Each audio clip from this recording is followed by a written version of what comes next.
I was saved by God to make America great again.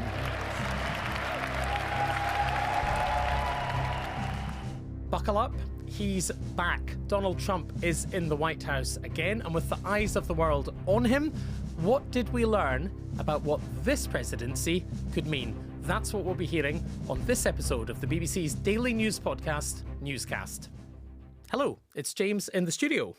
Hello, it's Victoria in the studio from Ukrainecast. And Jonny in the studio from The Global Story. And it's Marianna in Washington, D.C. from Americast. And it's Anthony, also from Americast, here next to Marianna. And Chris Mason will be here. Hopefully, he's late, but never mind. Right, quickly, from each of you, first of all, we've heard Donald Trump speaking. He's president again. He's back. What is the headline for you all from his speech, Victoria? Well, he said he wanted to be a peacemaker in his second term, but he didn't mention the war in Ukraine. Jonny? I think once again, the President Trump cast the rest of the world as America's enemies out to exploit the US. Marianna? I think more than what was said, who was there, but the social media bosses, including Elon Musk, who continue to be and feel very prominent to Trump's presidency. Anthony? Donald Trump, again, making a lot of promises like he did on the campaign trail, but now that he's president, he's going to have to deliver on them.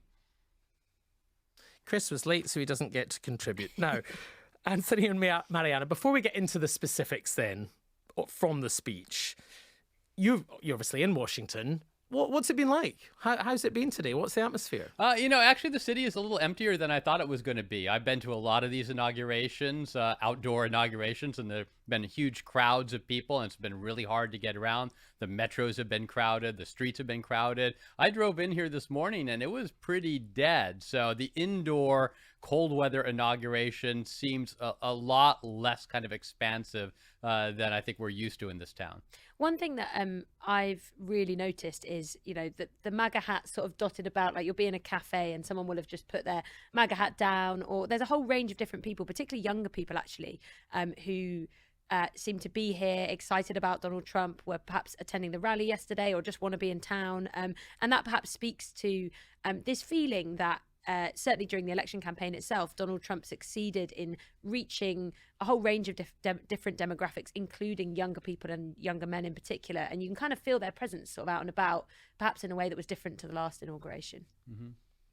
Yeah, and this is the MAGA movement, the Make America Great Again movement, with these red and white hats that have become such a symbol of Donald Trump and what he stands for, and what he says he stands for, and what he says he's been put back on Earth or kept on Earth by God to do is to make America great again. So let's hear a little bit from him about how he plans to do that in his second term as the 47th President of the United States.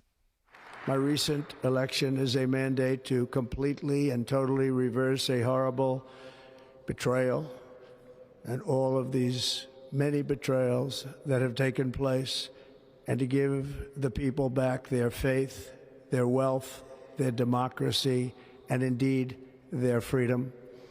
From this moment on, America's decline is over. Vic, what did you make of it more generally then when you heard that rhetoric and you heard, the old Donald Trump is back?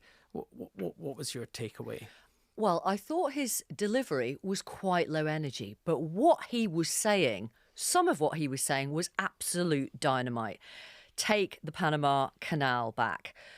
Tariffs on foreign countries, signing these executive orders that declare this emergency at the border with Mexico. All illegal entry will be halted. I mean, it was line after line that was really substantive, meaty stuff, which will cause, diplomatic rows in so many places. But on the other hand, there was also sort of significant messages in between what he was saying to countries like China, perhaps to President Putin in Russia. So it delivered on in a lot of areas. There's no shortage of news, Jonny. We're in the business of looking for news, aren't we? You would find plenty of news in there. Yeah, there was a lot. I thought actually, I mean, echoing the point I think Anthony made, which was it felt quite low key. If you remember back in 2016, there was all that talk about American carnage. Now, obviously, to some degree, Donald Trump has become a fashionable word, normalized. And so that kind of stuff now we expect. But I didn't get the sense of energy. The words felt quite revolutionary, but I didn't have the sort of feeling of a new and exciting kind of Trump administration. We'll see, of course, what actually happens. Anthony, as a political speech, as a piece of rhetoric, how did it come across, do you think? I mean, you were saying there a bit flat. I mean, that seems to be the consensus. I thought it was flat mostly. I thought at one point he sort of worked himself up a bit more, but then it quickly sort of died away again. What did you think? I'll tell you why it was flat, and I've seen this time and time again with Donald Trump's speech, is that he feeds off the rally energy, the crowd energy, and it was a much smaller audience because it was inside the rotunda of the Capitol. So there wasn't that kind of energy. And when he's in front of a big crowd, you can tell he gets worked up and he gets really excited. When he has to deliver these set piece speeches, ones that don't have something to bounce off of, a crowd to bounce off of, he does tend to come out flat. I thought it was a dark speech in the beginning. I mean, he was railing against a radical and corrupt establishment. Ironically enough, as Marianna noted, they're the pinnacle of the establishment. All these tech leaders right behind him, literally in the shot over his shoulder.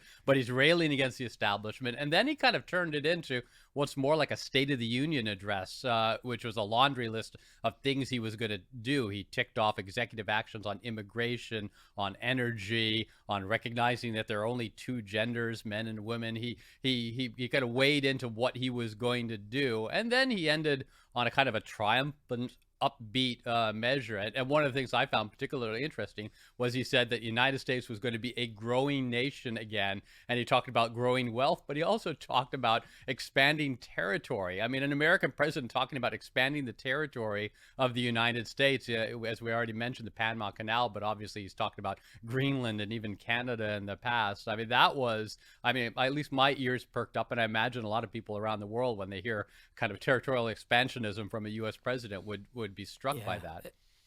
Well, especially a US president who on one hand is saying, I will take back territory, and on the other hand is saying, I will retreat from the world to a certain degree and not get involved in any more wars and be a peacemaker. So it seems a curious contradiction. Marianna, just quickly, because you were saying it's been moved indoors, do they not have hats and gloves in Washington? I mean, it's cold.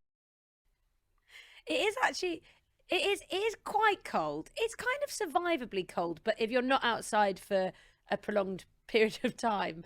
They are very old, these American politicians, aren't they? You're very cruel, James. Tech bros are all young. It's really cold in Washington at this time of year, and the wind. Oh. I've been in colder inaugurations. This one, I know there was a big forecast of it being bitterly cold, and it did snow here yesterday, and it was in the 20s Fahrenheit, so below freezing here. But like, I was at the Clinton inauguration in '92, and that was really, really bone-chilling cold. They could have done it outside. So it's kind of funny, Trump's campaigned on rugged masculinity, and now he's moved his inauguration indoors because it's too chilly out.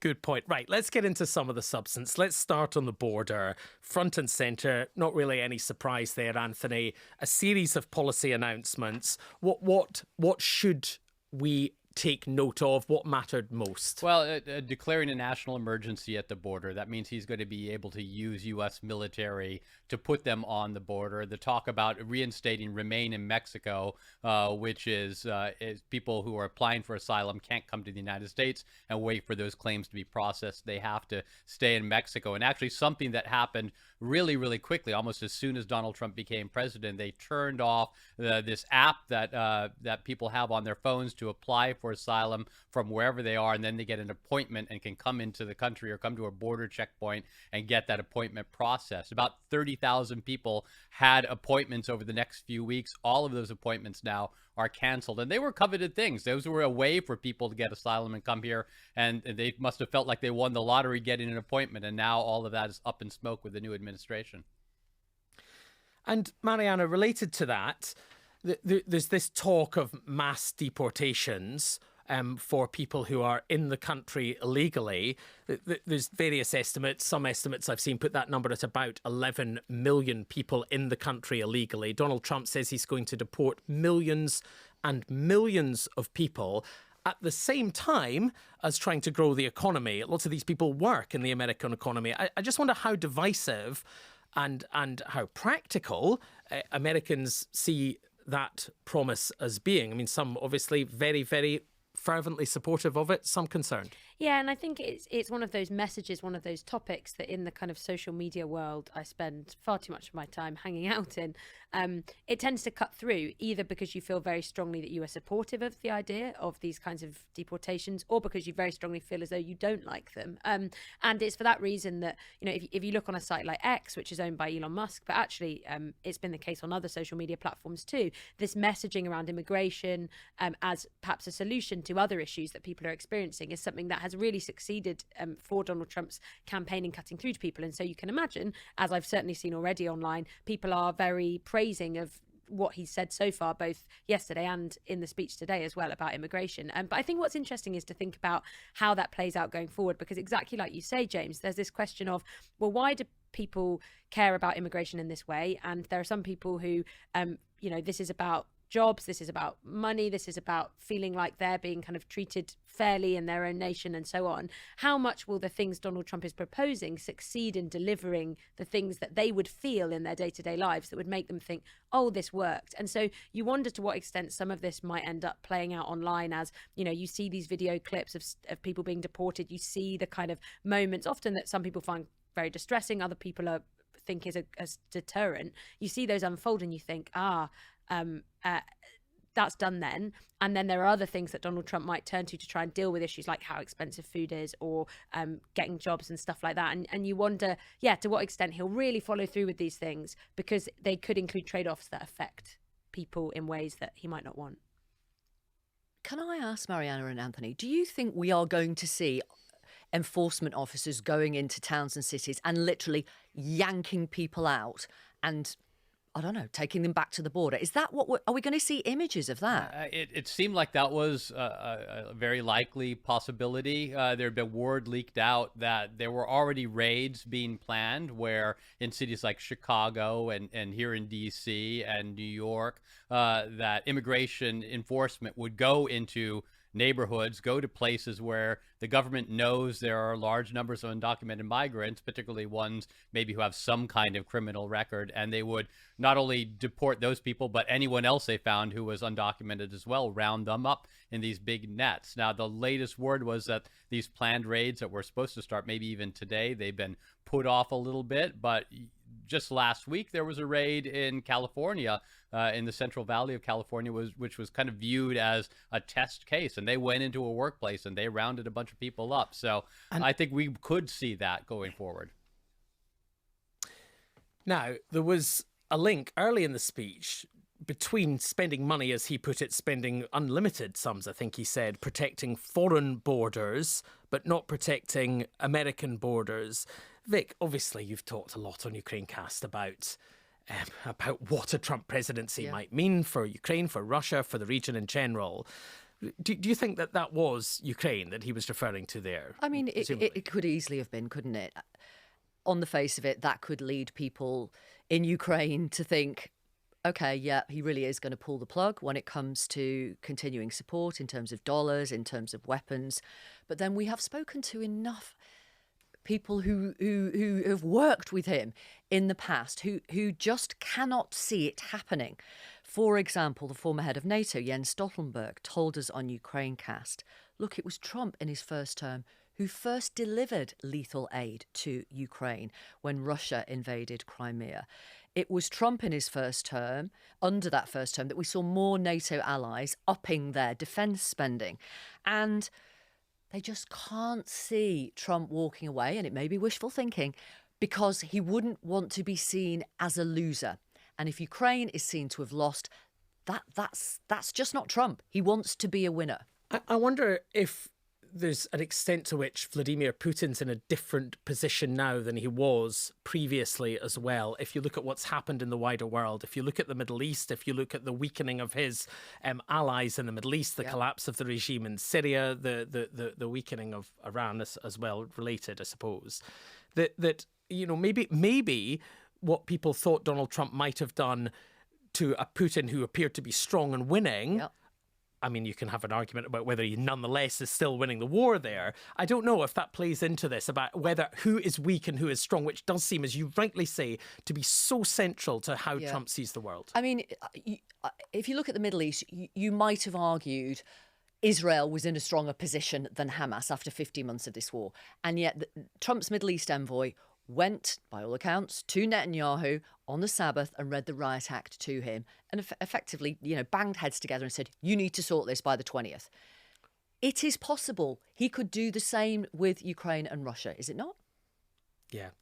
And, Jonny, the global story, you will be talking, I imagine, a lot about all of this, about everything Vic is laying out there. And there was just a lot of foreign policy in the speech, wasn't there? What would you pick out? I mean, look, the fun stuff is Panama, obviously. Fun in inverted commas. Yeah, I mean... Depends who you are. Well, yes, I mean, if you're Panamanian, clearly it's not that much fun, but fun in the terms of news. I don't think they'll be throwing their hats in the air. Quite possibly not. I should say, I think I'm the only one on this podcast who's gone from one end of the Panama Canal to the other. Well, everything I own has done No, that's not the same. Does that count? It's not the same. Anyway, I recommend it. It's very beautiful.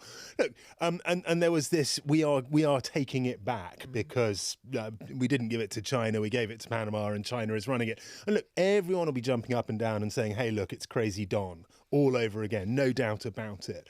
There are significant concerns for the US vis-a-vis Panama. There is the canal was built by America. It was run by the Americans until it was given up as a result of a treaty signed in 1977, enacted in 1999. There are guarantees in those treaties of neutrality. There are guarantees on fair transit fees. The transit fees have shot up. They've shot up for everyone, but it's hugely important to America that the transit fees are kept under control because America uses it much more than any other nation. And Hong Kong, special administrative region of China, has ports now on either side of the Panama Canal. Is Donald Trump going to invade Panama? My feeling, and I suspect quite a fair number of people are thinking, no, he is not. But it's a classic piece of President Trump where he is starting negotiations on transit fees and on dealing with those Chinese ports. I'm going to come back to Panama, because I want to hear about what it was like. But before that, Anthony doesn't have long with us, so right. I'm going to ask Anthony, related to that, Anthony, I mean, that takes us straight in, sails us along, if you will, towards tariffs, that is to say taxes on imports from other countries. A really big part of Trump 2.0, that, isn't it? Tell us, what do we know about what he plans? What might that mean for the United States and the wider world? A really big part of Trump 2.0, but not a very big part of this inaugural address. He talked about creating a external revenue service that would collect the tariffs that he has proposed, but he really didn't go into a whole lot of detail, didn't outline any kind of executive orders he was going to be issuing. Tell you what, Anthony, we can hear it. Let's have a quick listen to Donald Trump talking about that. There's a little bit of the speech we have here. Let's have a listen. I will immediately begin the overhaul of our trade system to protect American workers and families. Instead of taxing our citizens to enrich other countries, we will tariff and tax foreign countries to enrich our citizens. Sorry, Anthony, I interrupted you to play the President of the United States. Yeah. No, I mean, and that's about all he said about it. And actually, we've gotten word from administration officials who say there's not going to be any kind of a major tariff announcement today, that tariffs could come further down the line. But for something that Donald Trump talked about incessantly on the campaign trail, about a 10 to 20% across the board tariff on our closest allies like Mexico and Canada, an additional tariff on China, for that not to be part of these early actions, for him to focus more on energy energy and on immigration, I think that tells you there may be a little reluctance to mess with the economy that much, because there is a very real concern that tariffs will drive up prices, and high prices were one of the things that got the Democrats out of office and got Donald Trump swept back into office. Nice of you to join us, Chris. Hello, sorry. I saw Chris yawning just now. Are you bored, Chris? He has long days. We Very all have long long days. days. Maybe he's tired. Oh dear, Johnny, you terror. Sorry. We're mate. not yawning at Anthony. I am should sure hope of not. that. Certainly wasn't. Chris, Certainly wasn't, Anthony. how worried is the UK government about this trade stuff, about tariffs? They are worried. They are worried without question, and it's back to the point that's sort of a cliche, because it's true that the most predictable thing you can say about Donald Trump is that he is wildly unpredictable, and therefore who knows what might happen. And we heard those words there about tariffs. Why is the government in the UK worried? Well, its central mission is getting the economy going again, and how might tariffs have an impact on that? Well, it wouldn't be great. Now, it may be, of course, that if there's also an argument that goes on where President Trump says that allies ought to be spending a whole lot more on defence, that the argument can be made to the White House that says, well, if you make our economic picture worse, that's going to make it harder to spend more money on defence. But yeah, there is a real worry about that. And then the other challenge that the Prime Minister here is going to have to wrestle with is that he has Brexit freedoms now, in terms of he doesn't have to act in the same way as those countries in the European Union choose to.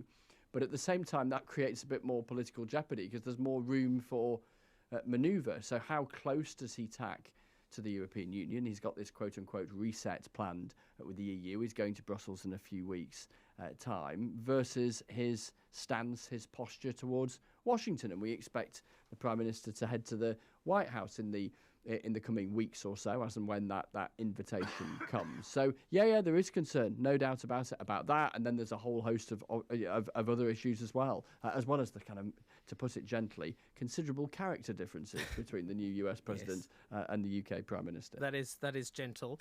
Anthony, you've got to run. What time is it there? 2:30 in the afternoon in Washington, D.C. And what's your final thoughts? Well, we could spend all this time unpacking Donald Trump's inaugural address, the 30-minute inaugural address. After he finished that speech, he went to a different part of the Capitol and began speaking extemporaneously with Mike Johnson and J.D. Vance standing behind him. And this was the Donald Trump that's not scripted. This is the Donald Trump that we're going to have to deal with for the next 4 years. He was talking about how the 2020 election was stolen, how Nancy Pelosi was guilty as hell for the January 6th Capitol riot. He was talking about his election win and all the states that he won last year. It just shows that we can look at Donald Trump and what's coming down officially, but the real Donald Trump, the one who can change things on a dime, as you mentioned, who can be unpredictable, that was the Donald Trump on display at that part of the Capitol. And that is going to be someone who does things much more by whim and less by setting things out with careful policy ahead of time. Yeah, and you'll be talking about it all on Americast in the coming months and years a lot. Anthony, thank you. My pleasure. Now, another thing which became, well, it was already apparent, wasn't it, in the speech, was a rolling back of Bidenomics, if you want to call it that, of green policies. Victoria, there's a big shift here as well, isn't there, in terms of the direction of travel of the most powerful country in the world in a time of a global climate emergency. He said it on the campaign trail. He repeated it tonight. Drill, baby, drill.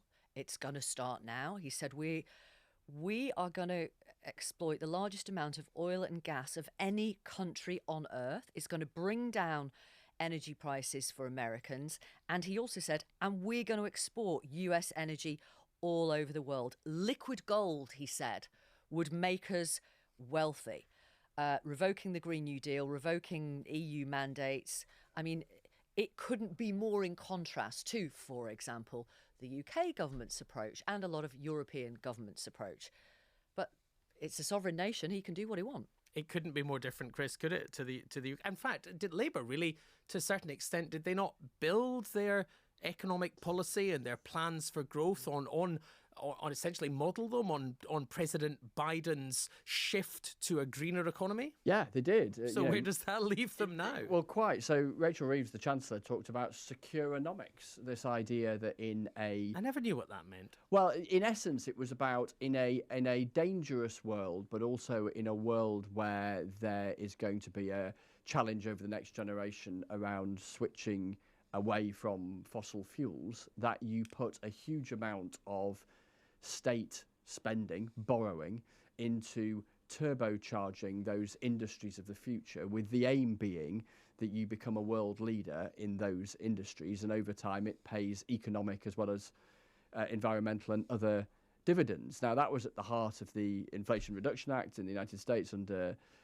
now former President Biden. You heard a sort of modelling of that on a smaller scale from the then Shadow Chancellor Rachel Reeves. But two things have changed. President Biden has gone, and the era of low interest rates for government borrowing has gone. And then also, with the departure of President Biden and the arrival of President Trump, the kind of fashions, if you like, the global fashions around these, to put it gently again, have changed massively. So it's tricky. It's much trickier, that, without question.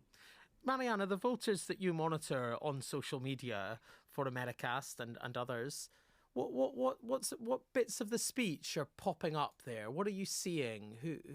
What's standing out? Yeah, so the undercover voters, for anyone who's not heard me explain it gazillions of times, are fictional characters. They're based on data from different think tanks, and they have social media profiles across all of the main sites. And my undercover voters, my American ones, have been very busy scrolling away, which means I've been scrolling away. And I think the main takeaway from looking at their feeds, certainly straight after the speech, was actually how much of it is not about the speech, but all of the other stuff around it. I mean, particularly the rally last night. There's this very viral clip of Trump dancing to YMCA when it was performed at the end of the rally. That's one that's kind of cut through across the board, really, whether the undercover voters like or don't like Donald Trump. Some of the things that he said yesterday as well, talking about stuff like TikTok, talking about immigration, some of which he then repeated in the inauguration speech, those have cut through too, again, with people who feel quite polarized on those issues. They either agree with them very strongly or they disagree with them. And it's just all the... Yeah, so you've obviously had quite a lot of younger people responding, either saying, yay, it's back, TikTok's going to come back, which is what Donald Trump has kind of promised to sort out, because TikTok was ordered to sell the company in so much as it no longer could be affiliated with ByteDance, which is the company that owns TikTok, and there were allegations it was connected to the Chinese government, which they strongly denied, TikTok and ByteDance, but nonetheless the Supreme Court upheld this decision. So that's all been unfolding, and that kind of stuff has been popping up lots. And in terms of the inauguration itself, I mean, it's all the memes and all the pictures, everything from the tech bros who you could kind of see in the background, those like Elon Musk, and the kinds of faces he was making. He was sitting behind Baron Trump, so there have been a lot of clips of Elon Musk certainly going around on X. Lots of kind of thumbs up, looking happy, and then also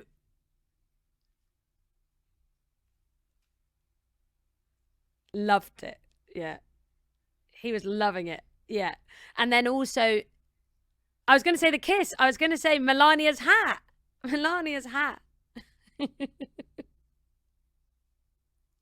Yeah. Yes. You couldn't see her eyes. Yeah. Navy blue and white. White on the rim. I think it was navy.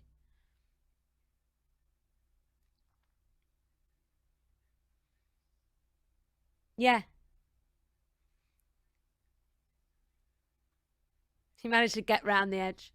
No, that's one of the things that people are loving. I mean, there's all kinds of conspiracy theories and stuff that spreads about Melania Trump all the time. And things like this. I mean, some people really don't like her, some people really like her, and all this kinds of stuff, people analysing what she's wearing and how she's behaving and guessing why she's worn the hat. I think what it tells you, as I often say, that actually the kind of nuanced or not so nuanced political discussion often sort of doesn't really feature on social media, not nearly as much as all the other clues that tell us a bit about the person and the people involved in this, Donald Trump and the people around him. But we're all mentioning these tech bros because Elon Musk wasn't the only leader of a massively influential, enormously wealthy American technology company there as well. The heads of Apple. Google. You've had Apple, Google, Zuckerberg, everyone, all of the big, yeah. And Jonny, that's interesting, isn't it? Because one of the things that the outgoing President Biden warned about, as he would have it, was this idea of the tech takeover, of billionaires taking over democracy, the tech industrial complex, he said, in the equivalent of the Dwight Eisenhower speech. Yeah, exactly. Military industrial complex, yeah. He warned on that. I mean, can I commit a news crime at the moment and look back? Because, we talked about normalisation. Unmentioned anywhere here is we have just seen the swearing in of the man who tried to steal the 2020 election, the man who tried to overthrow the Constitution of the United States without any basis, his endless claims that election was stolen by Joe Biden. It is an extraordinary moment, and yet such is the power of office, such is the power, of course, of the election that he won pretty convincingly, that is now forgotten, and it just walks on. Maybe such is the power of inflation. We've seen an era of authoritarian populists getting into office or succeeding in office, you could argue, as a result of inflationary pressure, of hardship that people have suffered as a result of that. Is that what? Yeah, whatever you think of his policies, and everyone has different opinions.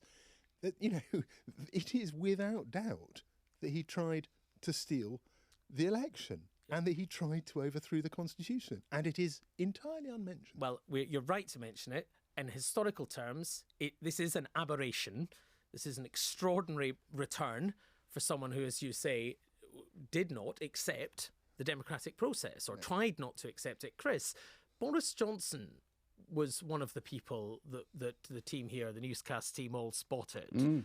And that's interesting, isn't it? Because people think of Boris Johnson as being the great friend of Ukraine, the great supporter of Ukraine. Is there some, disconnect between his supporting Ukraine fervently and his supporting Donald Trump, who is, some say, planning to end the war on arguably terms that might be more favourable to Putin, or at least give Putin some of Ukraine's territory? Outwardly, there kind of looks to be, doesn't there? Equally, I sometimes wonder, and we've seen this once or twice in the last few months, that given the weight that Donald Trump places on personal relations, and given the relationship that there is between Boris Johnson and Donald Trump, and there's no doubt a difference of instinct on Ukraine, and Boris Johnson sees his actions as Prime Minister on Ukraine as a big part of his legacy, if you like, as Prime Minister, that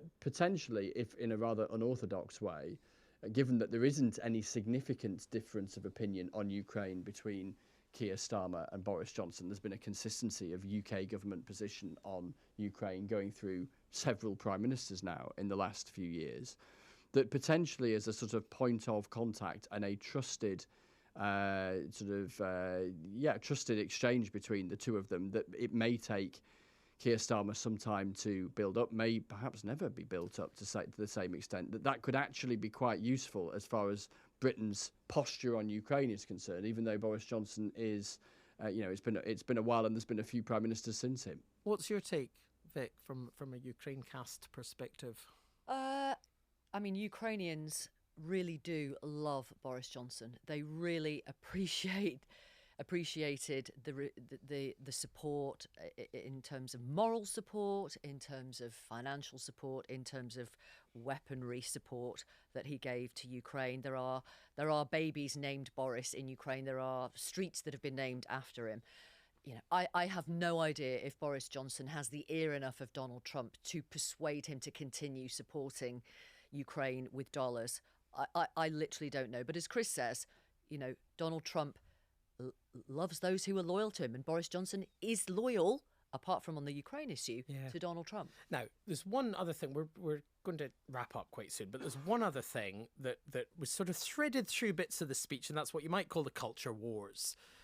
Marianna, you know, whether that was on gender, the issue of gender. He says that from now on, the official US federal government policy is going to be there are only two genders, male and female, or on this idea of ending what you might call positive discrimination, as I think people used to call it anyway, to try to help some people get into jobs from minorities. What did you think of that? There was quite a bit of it, wasn't there, threaded through? Yeah, there was. And again, kind of like some of the other stuff we've been talking about, really, it's these culture war issues that have tended to play quite well for Donald Trump, particularly on social media and particularly on X since Elon Musk bought the site.